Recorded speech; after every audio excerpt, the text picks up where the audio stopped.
Okay, I am back. I just sewed my pages and then I thought, wow, I didn't talk about what we're doing. We're doing Ziklag, which I love Ziklag, the story of Ziklag. And so I brought a book up here to show you. Ziklag got turned into a big story for me back several years ago when I went to my sister-in-law's church. The pastor was Brian Zond, and he had written this book, What to Do on the Worst Day of Your Life. And he did like a 3-day seminar on the book. And it's all about David and Ziklag. And so this is a great book. So anyway, when I saw the Z, that's what came to mind. And it's a story when one of your worst days becomes one of your best days. And so in 1 Samuel 30, I took the verses. It says, when David and his men came to the city, behold, it was burned with fire, and their wives and their sons and their daughters had been taken captive. They'd been out fighting, and they returned to find that everything had been burned up, and all their loved ones had been taken captive. And then David and the people who were with him lifted their voices and wept until there was no strength in them to weep. So the worst day of his life, pretty much. David inquired of the Lord, saying, shall I pursue this band? Shall I overtake them? And he said to him, pursue, for you will surely overtake them, and you will surely rescue all. So David recovered all. And so it tells the whole story if you go and read it. But in a nutshell, it says, so David recovered all that the Amalekites had taken and rescued his 2 wives, but nothing of theirs was missing, whether small or great, sons or daughters, spoil or anything that they had taken for themselves. David brought it all back. So David had captured all the sheep and the cattle which the people drove ahead of the other livestock, and they said, this is David's spoil. So he not only recovered everything of theirs, but he took everything of the Amalekites as spoil. And it's just an amazing story. So anyway, it's like, well, how do you illustrate that? So I put flowers on here if you'd like to use flowers. I also put this rainbow because, you know, after a storm, there's a rainbow. So that kind of spoke about it, I thought. And so I'm going to go ahead and cut these out and think about what I want to do, because I'm not sure. I could just use this and let that be my artwork on the big page. So I'm going to cut this out and contemplate what I want to do. I've also got used toile or cheesecloth and used string. So I'll be right back. Okay, I've gathered up my things that I'm going to use. I think I have what I'm going to do in mind. Okay, so here's my cheesecloth. This is some that I tea dyed a while back, so I'm going to use some of that. I'm going to use that on my small one, and I think I'm going to use the string on my small one. And I do think I'm going to use the photograph for the large one. And I was thinking about, well, should I just paint a rainbow? But my rainbows I'm never as happy with my paintings of rainbows. They just, I don't have the hand for that, I guess. And I really do like this one. And it's almost like a painting. I used a filter on it, so it came out looking more like a painting than a photograph. And I retouched some things in it. So I think I'm going to go ahead and use that. So I'm just going to make a border that sort of coordinates with it with my watercolors. And a fairly simple idea. So I just need to try to get the right colors. And this blue is kind of a purpley blue. So I know it's not going to match exactly. I need to lay this flat. I don't know about you guys, but this has gotten so thick. This has gotten so thick that it's curved towards the middle of it. So I'm going to unfold this. And it's really, I mean, it's really minimal what's going to show. So it's not that critical, but I thought I'd try. Looks like there's a little bit over here.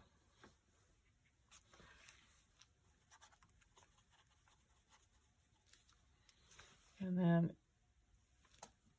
one of the things that God does so well is blends these colors that I'm just in amazement sometimes.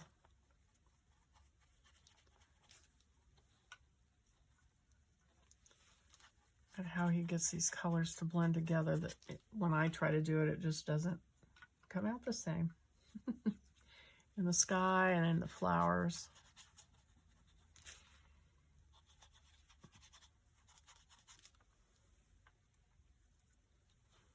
Let's see, it looks like some over here. And I'm just kind of going across all my reds because I don't know what else to put on there. And kind of a darker red down here maybe. And then sort of just use my black down here.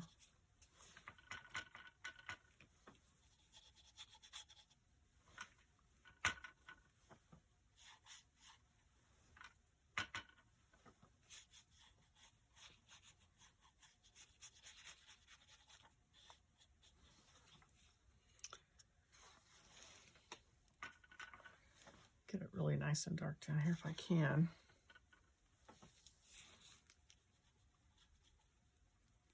I just kind of want this edge to just disappear so that it just looks kind of like one continuous painting.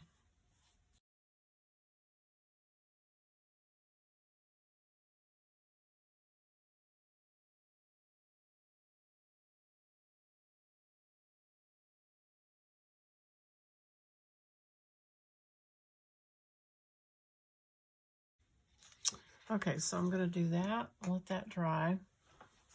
I'm going to use the flowers, and I am going to use my Distress ink. I think I'm done with my paint. I'm going to use my Distress inks to color those roses. So I'm going to take the Tattered Rose. That seems appropriate, right? And these are prints. Mine are inkjet. So if you use inkjet, just know they're water soluble. So you don't want to overwork these too much because it will start to make the color kind of mush up and the detail will start to get lost. I mean, not right away, but you know, whatever you're going to do, you might want to be quick about it.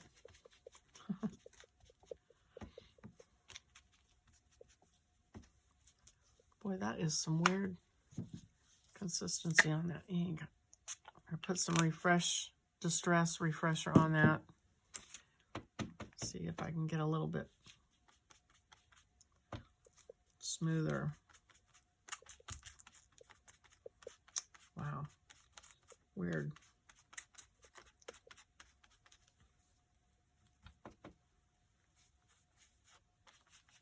So I'm just kind of putting that down as sort of a base color. And then I'm going to use, I think I'll use the Worn Lipstick.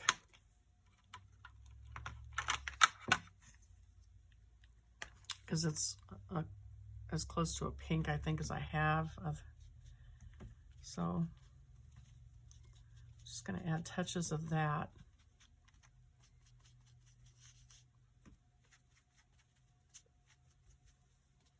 I always think things look better with at least 2 colors of ink for some reason.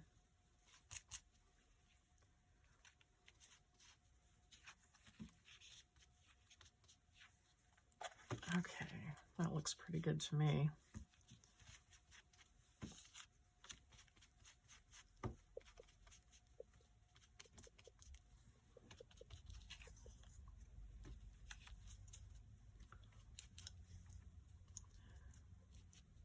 And you might want to make those darker because they're underneath, and so they're more in the shadows. If you're trying to get a little, whoops, a little dimension. So same on these. They would be darker because they're at the bottom. Okay. So those And I'm going to use the cheesecloth that I've tea stained or coffee stained. I forget actually which one it was. And I'm going to use that as my background.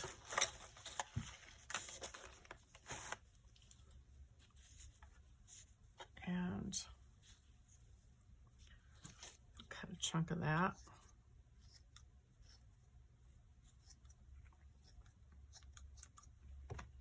And kind of pull the edges.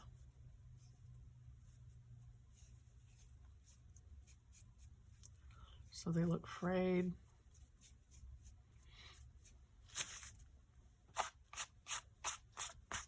Guess I really didn't need to gesso that, but you never know. Okay.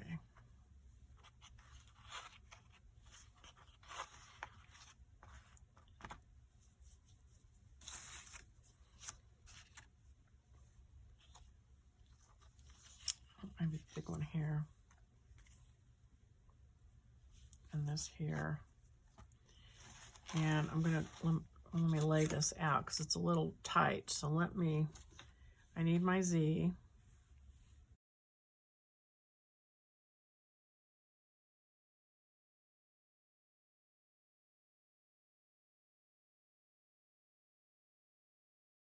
It just looks so plain, but I guess that's fine.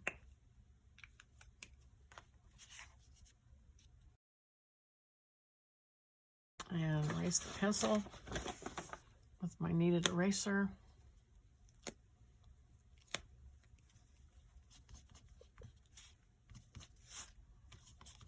And use Distress ink on it. Okay, so that goes up here. And I think it could even overlap the flower if it needs to. And then, let me see, what do I have? I think I'm going to put when one of your worst days becomes one of your best days, because this is small. It doesn't have the room for the whole story to play out, but it needs to, and it needs to say Ziklag. So I'm going to do Ziklag on a piece of paper here.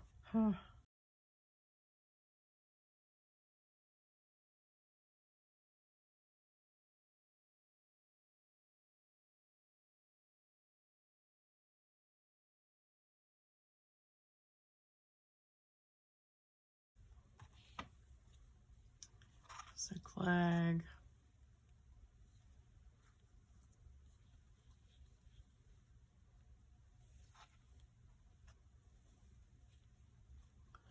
I think that. All right, so I'm going to use my matte gel medium.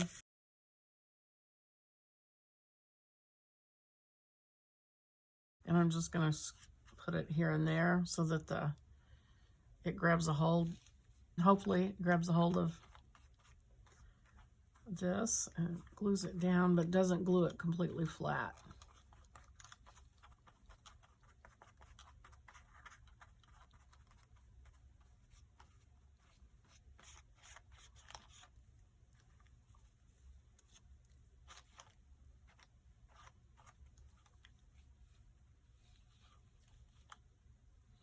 Okay, and then I'll put the roses down next because I'm okay with things overlapping them.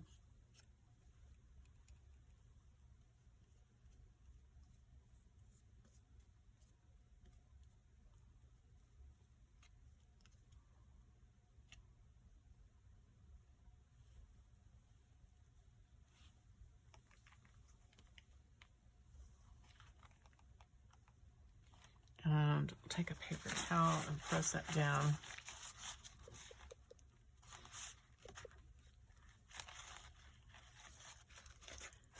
And the other one.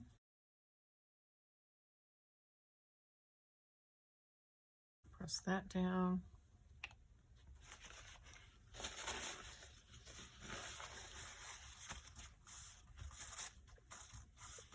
Oh, and string. Oh, yes, string. Where did the string go that I had?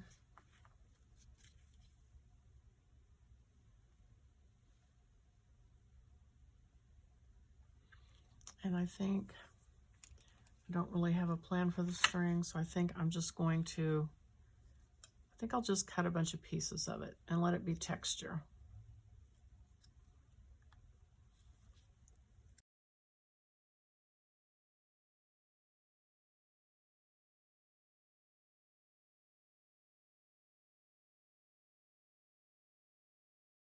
Okay, so I'm going to, I almost forgot the string. So I'm going to just put some of this medium down and try to get that string to stick to it. I don't want the string to be separated out. I want it to blend in, so I'm going to make sure it crosses over the line to the cheesecloth.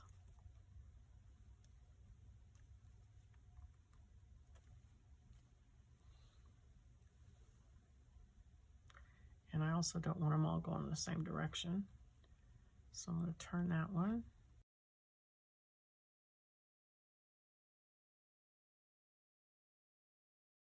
I also don't really want them to be straight if I can make them bend just a little bit.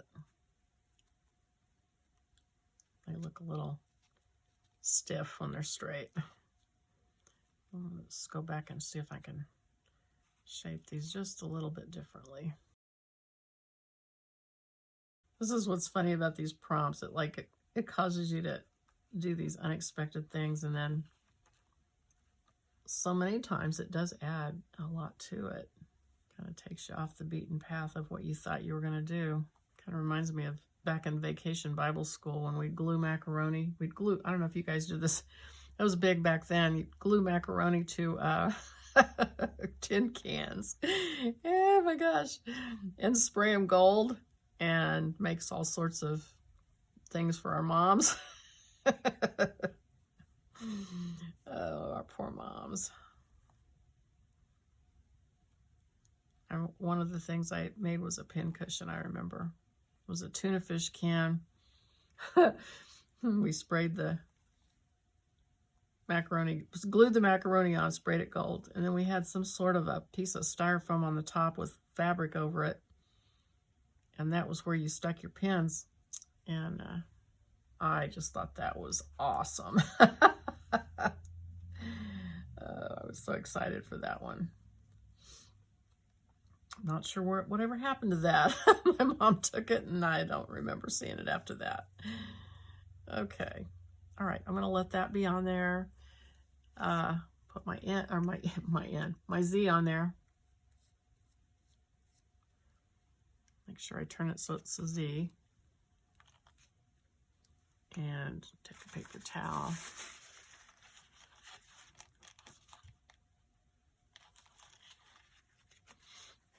And Ziklag.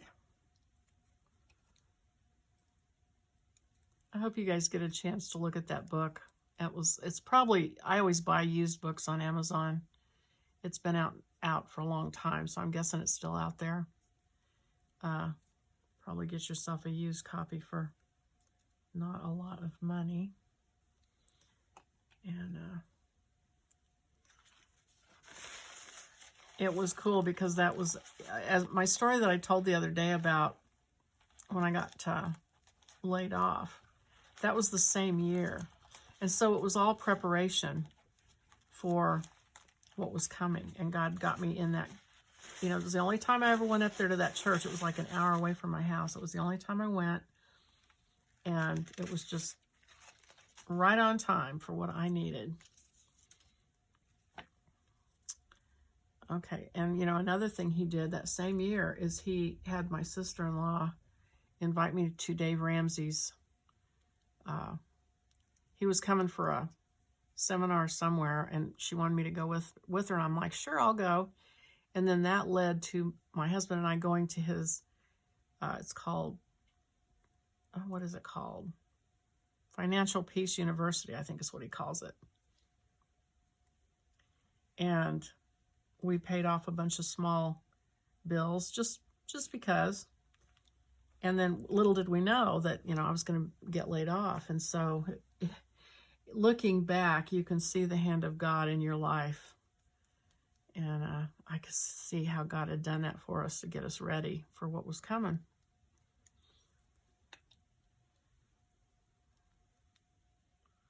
Okay. That got a little messy.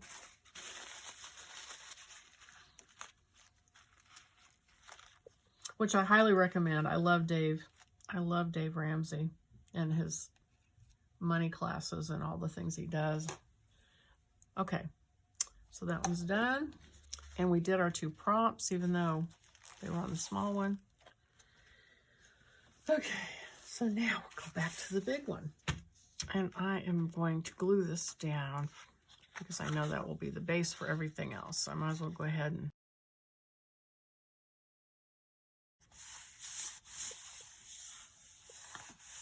okay. And okay, I found my Z. It had gotten under this plastic. I tell you, I don't know about you guys, but I look for things so many times. It's crazy how things walk away and get hidden under layers. Of course, if I was a neater person, I probably wouldn't have that problem, but I don't think that's going to change, so I might as well just learn to live with it. All right, so I'm going to go ahead and put my Z on.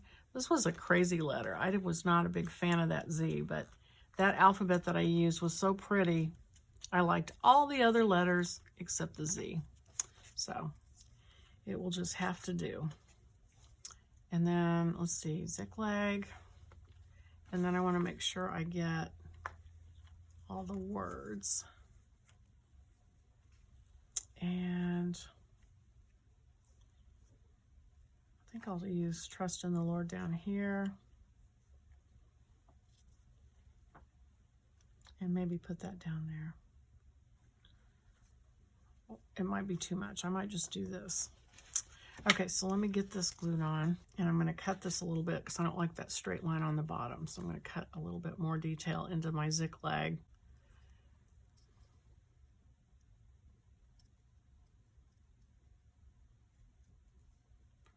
So it's not quite so straight. Okay.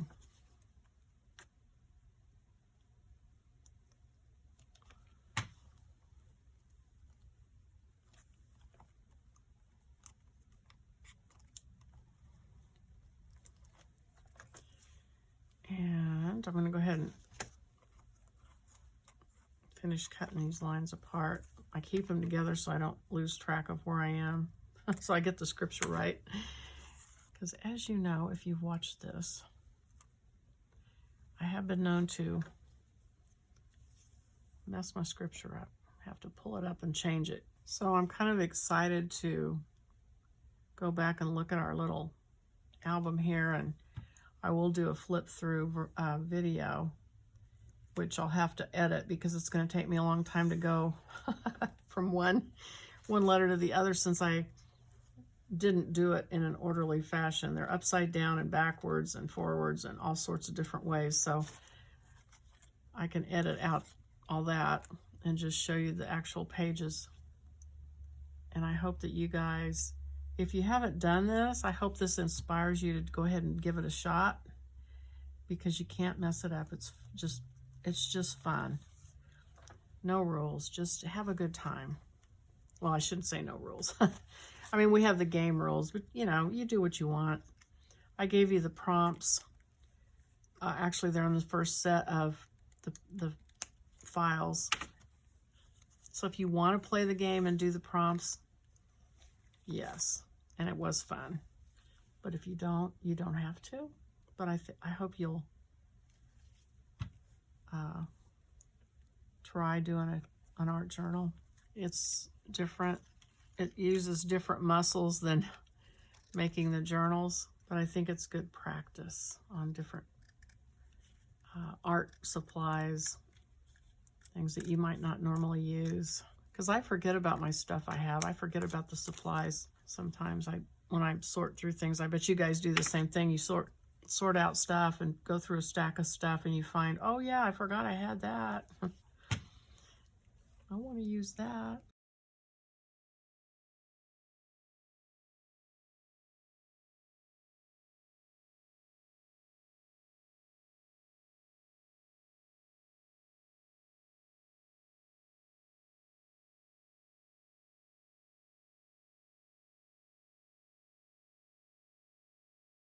Okay, what did I... Now I lost my... Oh, was this what I was going to say? David inquired of the Lord. I don't think that's what I do not know what I did with the other piece. Oh, trust in the Lord. That's right. I'm going to put this down here.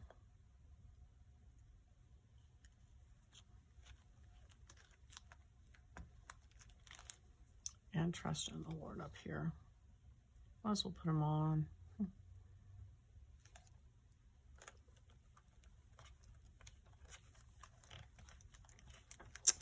All right, we did it. There it is. All right, I hope you guys have enjoyed this. I have had a great time, and I will do a, like I said, I will do a flip through here in the next day or so, or maybe next week. Maybe I'll do that for our next week, just to finish it off. Hopefully you've started yours, or you're in the middle of yours, and you're going to keep going and finish it. I appreciate you watching and sticking it through this with me, and I will see you on the next video. Bye-bye.